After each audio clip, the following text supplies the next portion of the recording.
just looking at DeMar DeRozan as a player and how he got traded from Toronto to San Antonio, and now he's unhappy in San Antonio. How do you feel about this? And can you count like where's the most likely destination you see him going in free agency? Honestly, we kind of know what DeMar DeRozan is at this point. He's not the number one option on the team.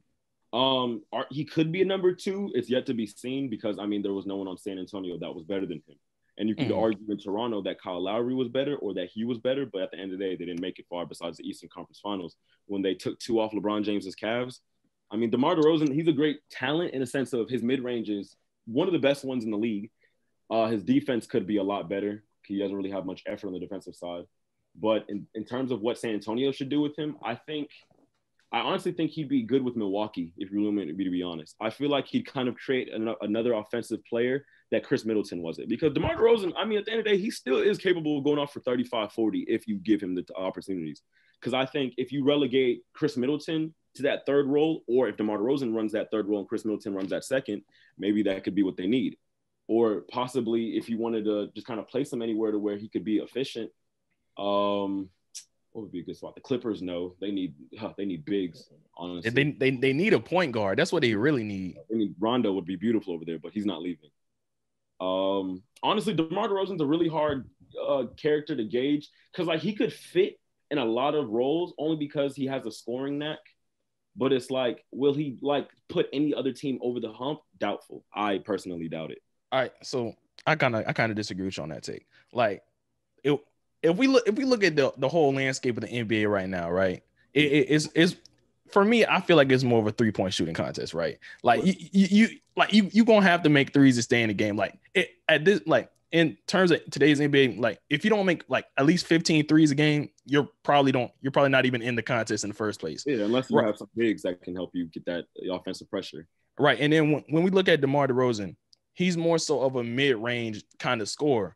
But terrible 3-point shooter. But looking at last season, according to the stats, he finished ranked 31st out of 43 players from the mid-range spot, and he was that's not gonna cut it. If we see the main thing that you're predicated on is your mid-range game, and then you finish 31st out of 43 in terms of the mid-range spot, I'm not taking. I don't like. Trust me, I like DeMar DeRozan. I feel like he was done dirty by Toronto. Albeit Toronto ended up winning the chip. They did the right move, but they did him dirty at the end of the day. Exactly, but for me, basically in today's NBA, DeMar DeRozan does not fit. The game has surpassed his skill set. The man can still average 20. You know what I'm saying? He can still average 20 to 23 points per game. But in turn, like you said, in terms of winning a chip in today's NBA with his style of play, it's not possible. He cannot be your focal point. He cannot. I don't know. You don't think he could go back to Toronto? Nope. Unless he'll mesh well if he go back to Toronto. Unless he got his passport. That's the only way. Honestly, he's not beating anybody in Toronto if he goes back. What? They're not better than Miami with him over there. They're not better than Brooklyn. They're not better than Philadelphia, probably even. If they fix their shooting, Philadelphia could be a contender. But Toronto's good for what they are, but we realize what Pascal Siakam is. He's not a number one. He's a great number two. But, would DeMar DeRozan be that number one? No, we've seen how that worked. Hey, Calvin. With DeMar DeRozan, do you see him going to a contending team in free agency, or do you know, or what? I'm pretty sure some team will pick him up, but yeah, like I say, his play style, he kind of ISO. He really ISO player. Hey, I'm glad you brought that up, Calvin. I want to give you a quick fact.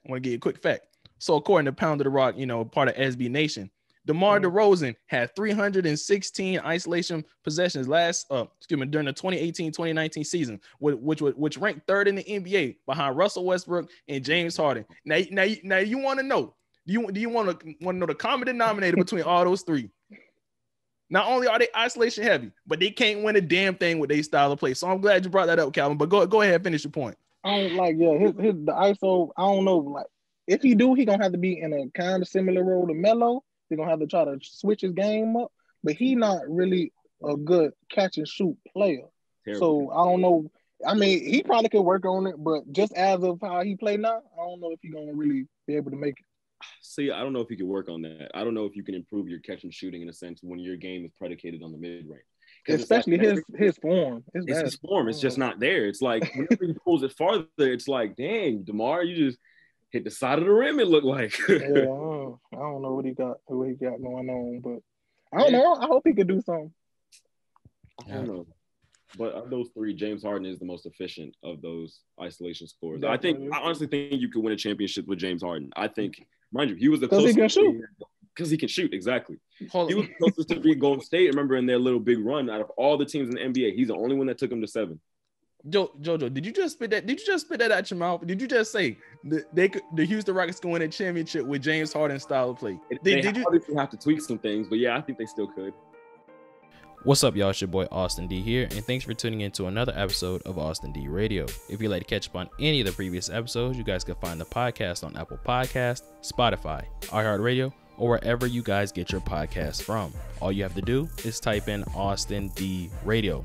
Also, if you'd like to stay updated on topics for upcoming episodes, you guys can follow me on Instagram @_I am Austin D. And remember, Austin D Radio is home of all trending NBA news.